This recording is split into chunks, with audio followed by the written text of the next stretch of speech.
Welcome to Imposters Podcast, where we affirm the lived experiences of professionals of color who navigate imposter syndrome and racial toxicity at work. Here, we will get very open about all that it means to be a professional of color. We'll talk about race and racism, trauma and healing, conflict and resolution, and liberation and authenticity.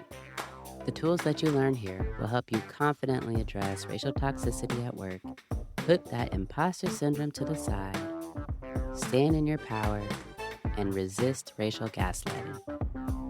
I'm your host, Whitney Knox, a Black mother to Black boy children, a civil rights attorney, and an anti-racism educator and trainer.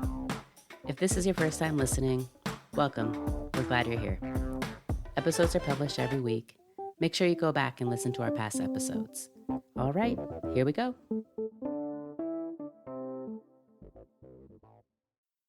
Hi, and welcome back to Imposters Podcast. If this is your first time listening, welcome in, as we say down here in the South. I am your host, Whitney Knox, and I am joined today by my friend, Karla Garcia. I'm going to let her introduce herself in a second, but I'm super excited for this conversation. Karla and I went to school together, actually. We got our bachelor's degree in social work, and then Karla went on to get her master's degree. So, Karla, tell us about yourself. Yeah, thanks, Whitney. I am a bilingual, bicultural mental health therapist. And the reason that I add bicultural to it, and I find that it's not only empowering for myself, but it's also a reclaim of things that have been taken. And so I think that I tend to meet a lot of people, a lot of therapists specifically in my field, who will say they are Spanish speaking. Yes, they can speak the language, but they may not understand the cultural implications behind that. And so I found it for myself that it was very important to make sure that I made it a point to tell people that I'm bicultural, that I understand the cultural, not just speak the language. And so I've been doing that for, since we graduated college in 2009. It's hard to believe, I know. And I'm a first generation Mexican, and I identify as a Mexican. I don't tend to use labels as Latinx, Latino, Latin, or Latin, or Hispanic. And part of that is because I don't like labels being put on me, and a lot of the origin of any of these labels is based on government and what this country has dictated for people. And so I fight that in the way that I can by always stating that I'm Mexican. Even on forms, I will cross off Hispanic and I'll just write Mexican because I don't want to be put in that box because that is not who I am. That's really interesting to me. I think that's the first time I've heard you say that because I've been referring to you as Latinx or Latina, but now I know. Right. Right, because Karla, that's what we know, right? right. That's what you hear. And we don't know how people identify unless we ask them. Right. And then the other piece of that too is based on the generation. Older generations would look at you like, what is this Latin and Latinx and Latino? I'm from Mexico. I'm from, Guatemala. I'm from here. But they just like, what is this? What are you talking about? Yeah. So that absolutely. identity is also very rooted into this is who I am. And so I describe myself as just Mexican, and which sometimes confuses a lot of people. And then I've a lot of my work, I tend to root and ground it in social justice in the frame of financial social justice. So a lot of the work that I do tends to be on a sliding scale or pro bono work. So I'm not making what therapists in private practice could potentially be making. I tend to not make half of that because most of my work tends to be working with immigrants of all colors. And so my focus for the last 5 years has really been doing evaluations for psychological cases in immigration and a lot of, asylum and abuse and trauma. And it's been heartbreaking and it's been empowering and it's been life altering to have all these stories being told to me, sometimes even for the first time. So I definitely feel privileged in that sense that I get to hear people's incredible journey to get to where they are now. So I'm excited to have these conversations because a lot of what we're going to be talking about, and I'm sure you've been talking about, is I've heard it from so many communities of color. So I want to talk about imposter syndrome a little bit. and ask you about an experience that you've had with imposter syndrome and overcoming imposter syndrome. Yeah, I was thinking about this, and it made me think of an exercise we did in undergrad where they said pair up with someone and then think about the first time that you noticed your skin color, right? Or that you were white. And it made me think about this because when was the first time that I felt like I did not belong?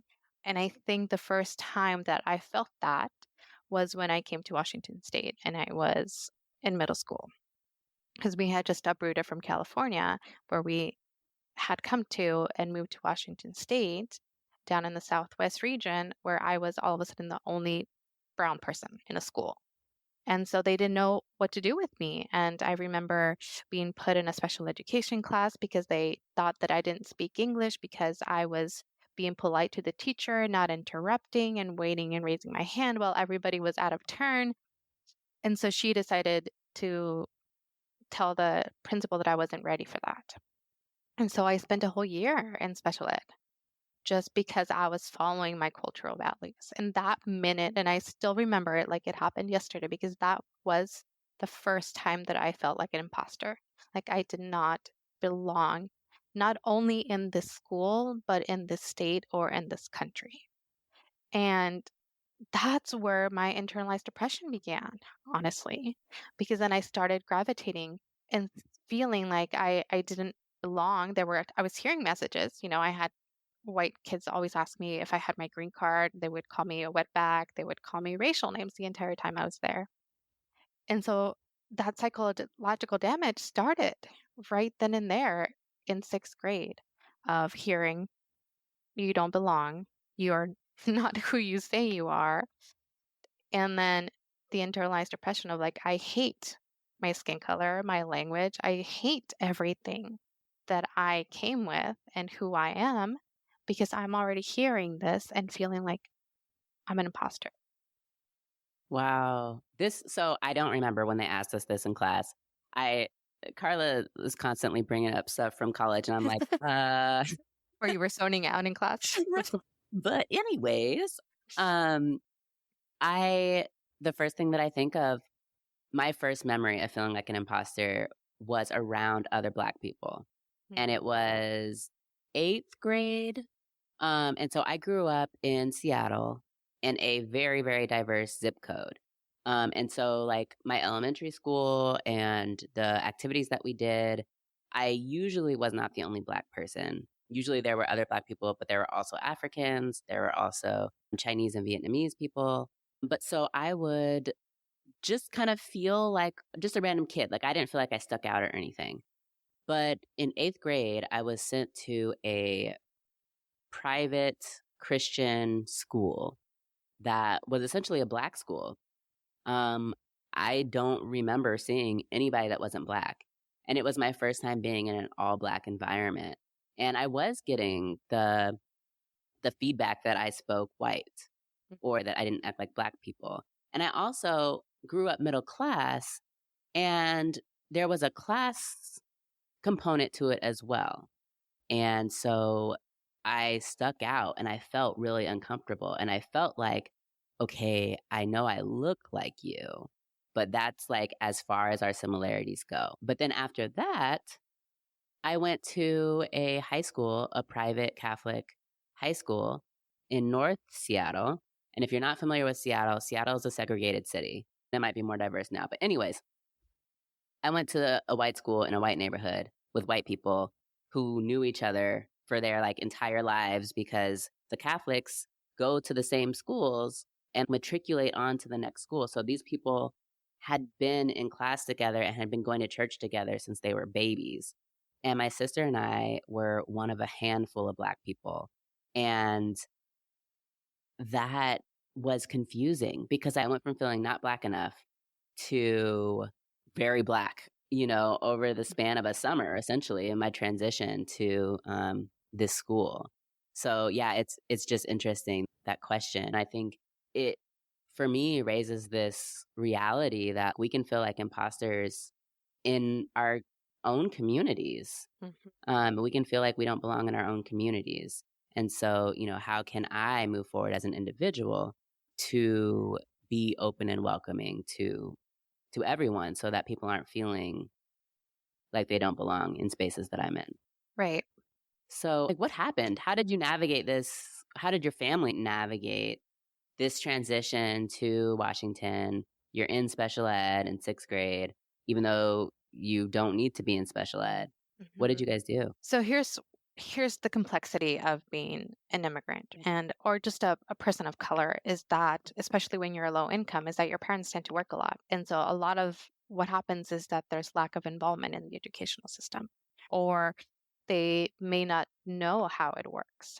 And so language barriers uh, plays a big part into it too, right? And so my mother and her husband worked all the time.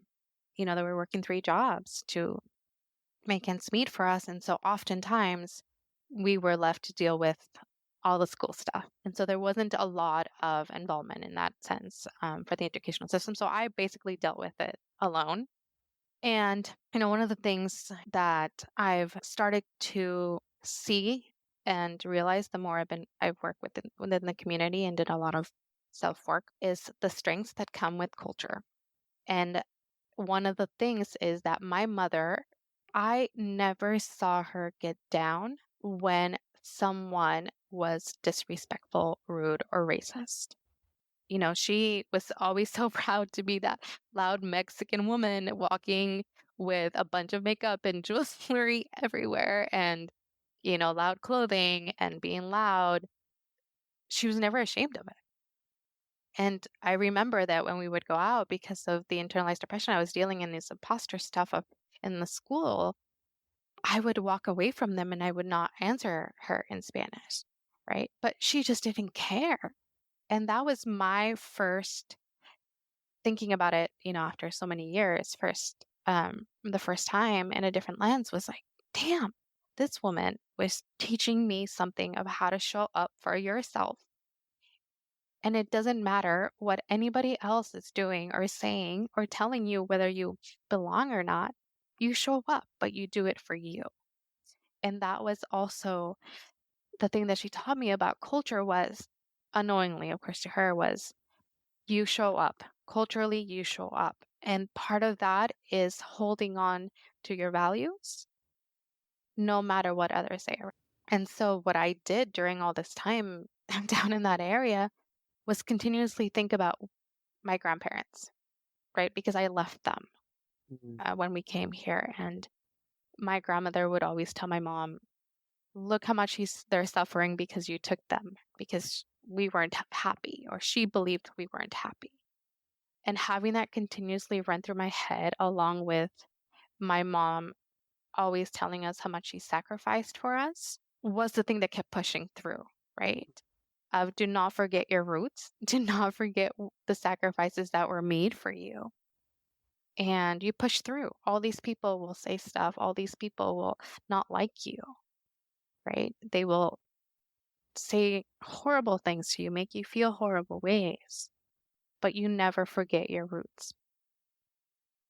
Wow, and I can see that being maybe like a double-edged sword because on the one hand, it's the strength that you can take from something from that type of value of I have roots and my family, we've been through it. We've been through maybe worse stuff, but on the other hand, feeling like I can't complain about what I'm experiencing because like Right. this is small in the grand scheme of things. I didn't immigrate from a whole nother country and learn a whole nother language. And like, I didn't work 3 jobs and raise children. Totally. And I think it's true for anybody that's experienced any kind of trauma or any event that has caused them that kind of pain, right? We're always constantly comparing. My pain is not as bad as your pain, right? In my Mexican household, it was a constant comparison of look at what your sister has done and you have the same opportunities. How come you haven't done it? And so then there was guilt on my part, feeling like, well, crap, now I'm making my siblings feel horrible and shamed for not doing what my parents had dreamed for them. And so for me, it was the kind of the big cross that I bared was I have to do everything that they wanted because of how much they sacrificed. And so then you grow up with this constant weight of I can't mess up. right? I have to do everything because of how much they sacrifice. And if I complain, it's exactly as you said, what I'm going to hear as, well, look at so and so back in Mexico. They don't have the same opportunities that you did. It could be worse. Someone else has it worse off than you do. And so you learn not to complain or you get shamed for it.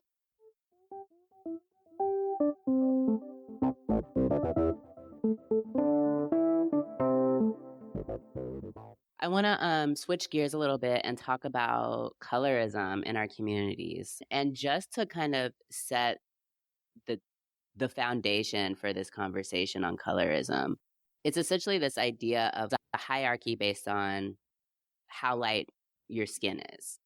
Um, and so we talk about it in my community a lot because we've experienced all sorts of body modification in order for people to be lighter skin, and we also see that people who are lighter skin in Black communities are treated differently. I know, like, one internal bias that I have around light skin is that they'll be safer.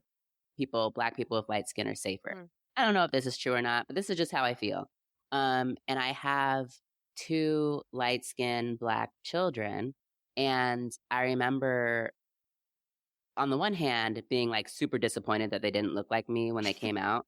But on the other hand, being like almost a little bit of relief that maybe they'll be able to benefit from colorism, both within the Black community, but also in the world, you know? And so I'd love to hear about what your experience has been with colorism in your community. Yeah, I think it's very similar. I think we all have a mix too. I think I'm fair.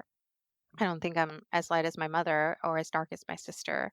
And I have two kids, right? And so my husband is North Indian, and so he's a little darker skin. And as you were talking, this is how, again, like when your skin comes up is when he told his parents about me, the first thing he said to his mother was, "Don't worry, mom, she's light skinned.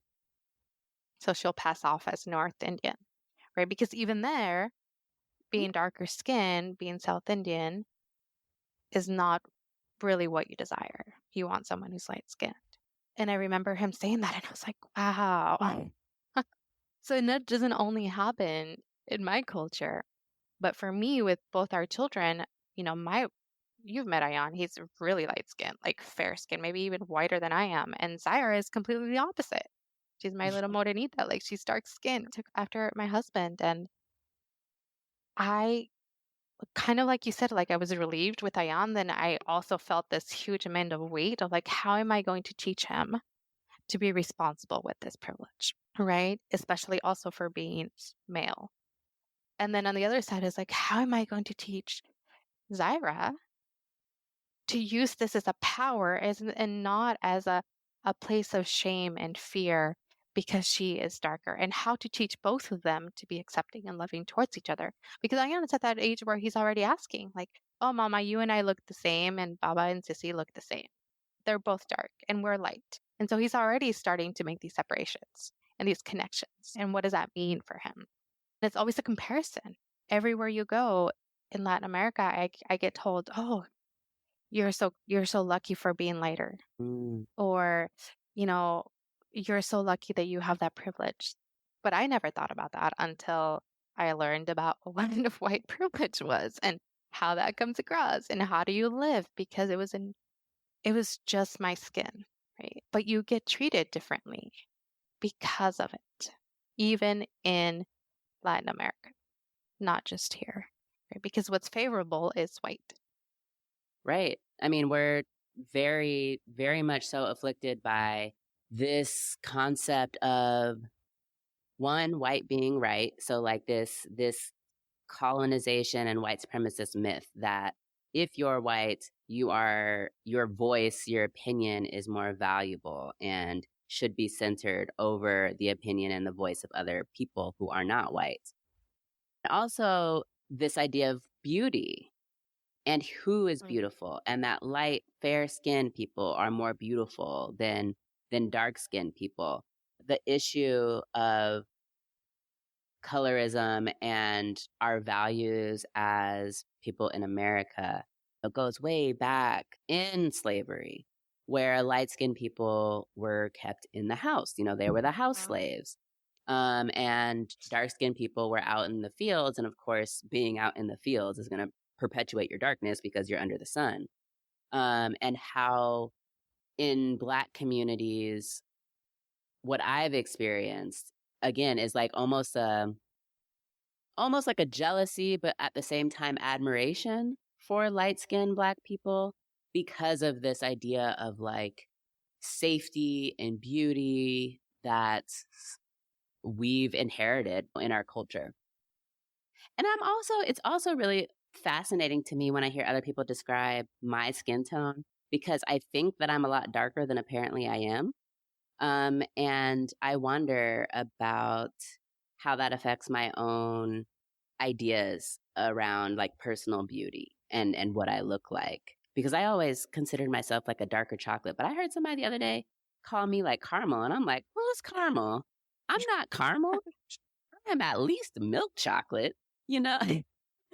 Isn't that funny? Because I do the same thing, but and every summer, well, every summer I try to get as dark as I possibly can because I want to be that dark, dark Mexican, right?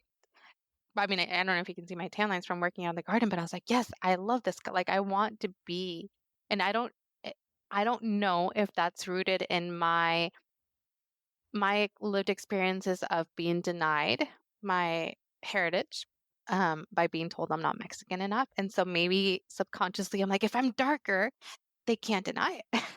They have to see that I am truly Mexican because of how dark I am, right? Um, and one of the things that you just pointed out, I think it's so true. I mean, I was thinking back, I'm like, I don't think I've seen a dark skinned Mexican in positions of power Mm, or in front desk positions or front of house positions. And that has to be for a reason, right? Obviously. mm, But it goes back to one of the things that you said that I think is so important. You said, I thought about safety and then I thought about my child light skin. But here's the thing is that if you're darker, they treat you one way, but if you're lighter skin, you can be sexualized, right? It's not necessarily safety, it's that you're just put in a different category that can also potentially experience that level of fear and pain and trauma. It's just you're first celebrated for that, or you're mhm, put on these beauty pedestals, or you're granted a wider opportunity. But there's still a lot that comes with that too, right? mhm, Like for me, because being a little fair skin, I do get to meet a lot of people and go to a lot of places. And what I hear often and what I feel is this intense shame for the success that I also have, especially when it comes to darker skin Latinos, because then I have the struggle of shame that I've made it this far, or the survivor guilt of I've had so many opportunities because I spoke the languages, because I'm a little light skinned. And so I start going down the list, then I'm like, crap, I need to give back. And if I don't give back enough, I'm going to be judged by my own community for that. mm, And so I think it's a very complex thing to be, like we had mentioned, smack down in the middle again. I'm too dark to be white. I'm too light to be Mexican. And I'm just in the middle again of people questioning what I am, who I am.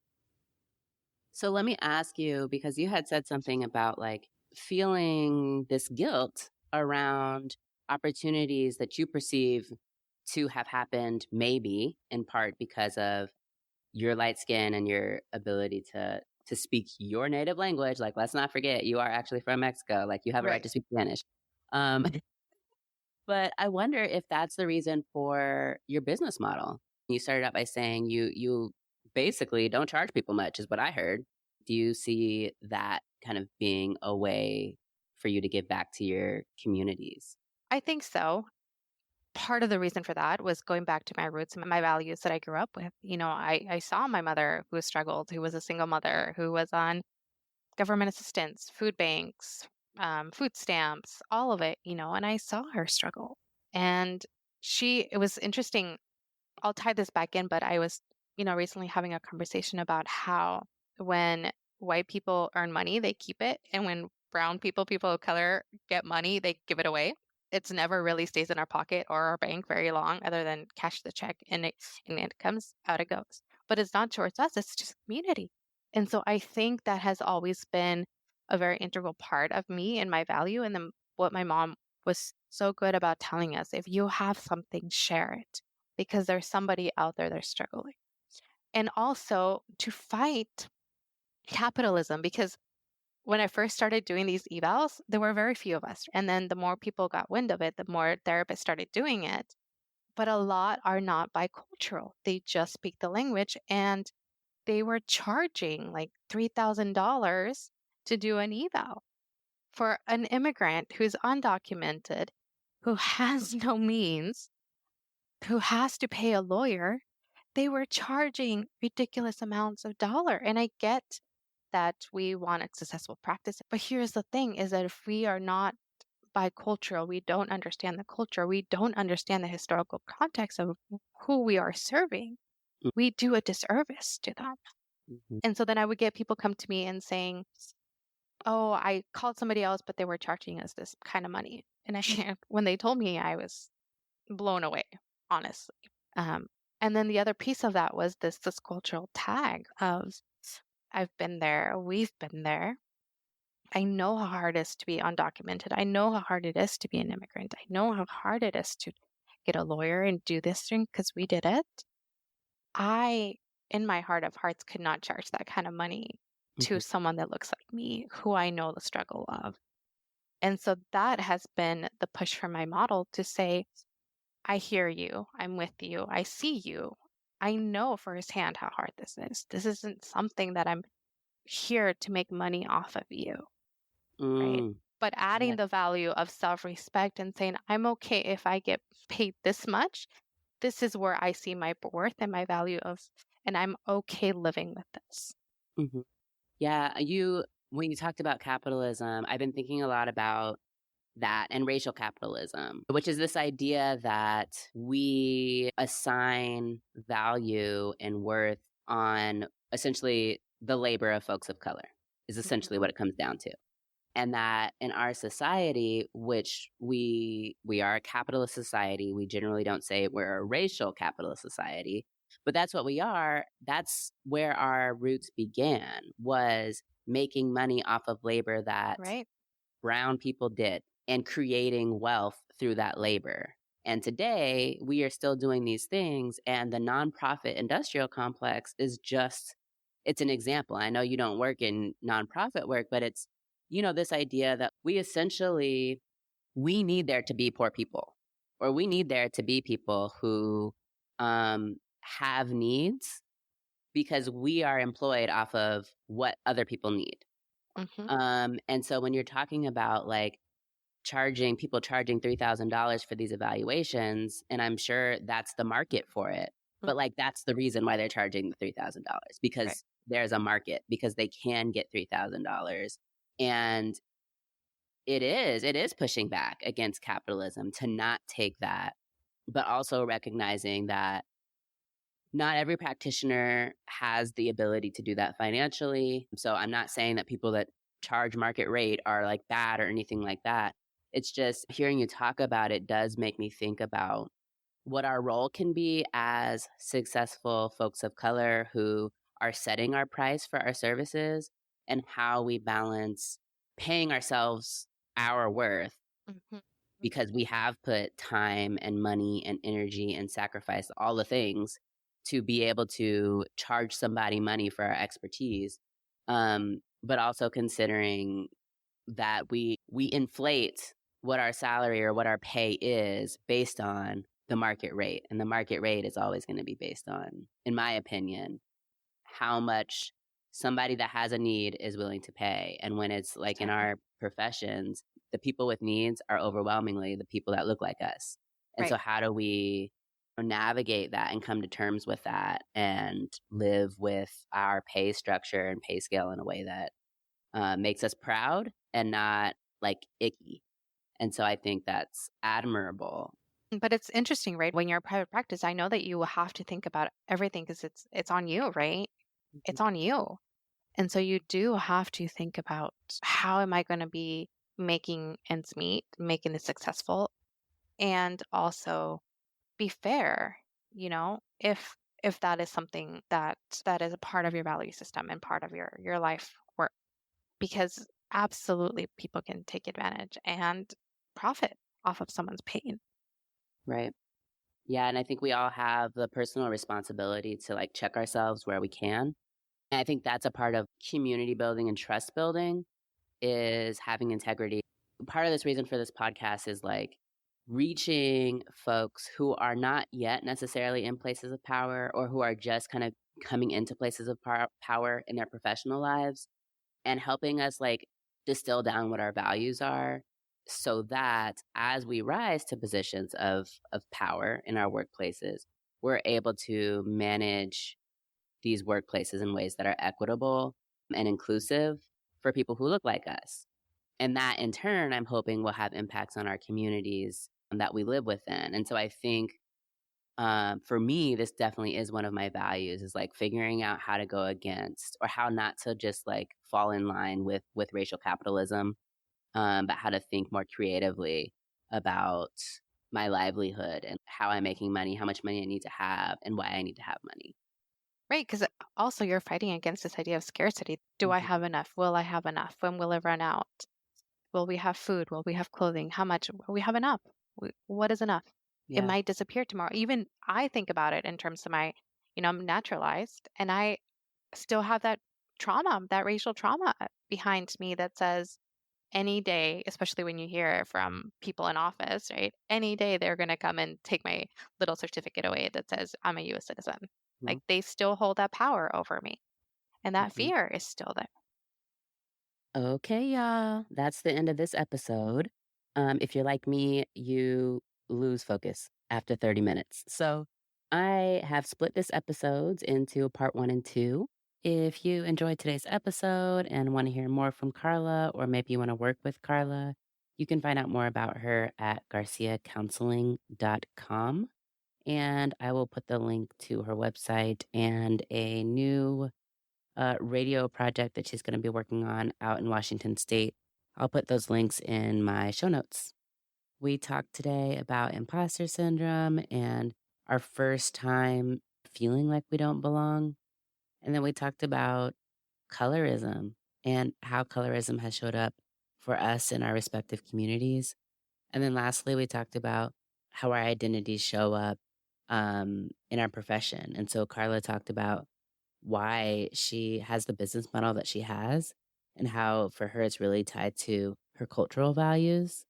And I'm really interested to hear how you find your cultural values showing up in your workplace, or if it's something that you're grappling with and trying to figure out how to operate your business or your skill or your expertise in the workplace in a way that aligns with your cultural values.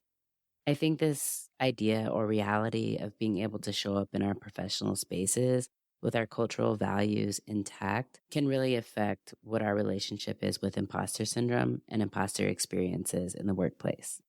I think the more free that we feel to show up with our cultural values intact, the less likely we're going to be to feel as though we're imposters in this space. Um, and I don't know, this is just a theory. But for me, I think those two are really interrelated because I think that if we're able to show up in sync with who we are culturally, then that means we are being seen, we are being celebrated, hopefully, and living firmly in our authenticity.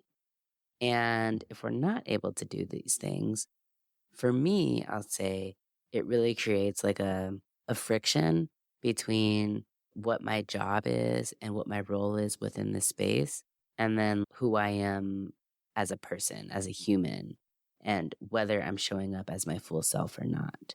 If I can't show up as my full self, then that's gonna leave me feeling and living in self-doubt or feeling as though I'm being doubted by other people.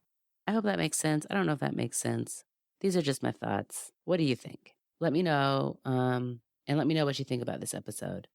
Next week, we are going to continue with part 2 of our episode with Karla. We are going to talk about our cultural identity and imposter experiences that we have within our own cultures and our own communities. And then we're going to talk about success and what success looks like for us and, you know, whether does it deviate at all from what success looks like in our mainstream white-centered culture and values here in the United States. So stay tuned for that. It'll be really interesting. I think you'll like it. I look forward to seeing y'all next week. Until then, I hope you enjoyed today's episode. If you liked what you heard, don't forget to listen to past episodes and to subscribe. You can do that by pressing the little bell on your screen. You can also follow me on social media. I'm on Instagram at Impostrix Podcast. I'm also on LinkedIn, and you can search me by just using my name, Whitney Knox Lee. I'm also on TikTok at Impostrix Pod, and I'm now on Threads at Impostrix Podcast. Also, feel free to leave me a message. I want to know what you think about this show. So you can do that by leaving a review, or you can do that by sending me an email at impostrixpodcast@gmail.com. This podcast is for me, and this podcast is for you. And I hope that you're leaving this podcast and this experience feeling validated, because that's the goal. Be validated. Until next time.